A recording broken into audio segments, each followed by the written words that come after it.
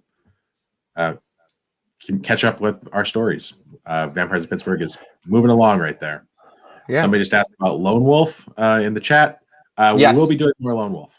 Yeah, so the Thursday, I think right now the plan is the Thursday after next, there won't be a Neptune Society, but there will be a Lone Wolf. There you go. Yeah. So our credits, we were playing Vampire the Masquerade from World of Darkness and Modifius Games. Any original artwork you saw today was by Will Pottorff. You can see more of that at willpottorff.com.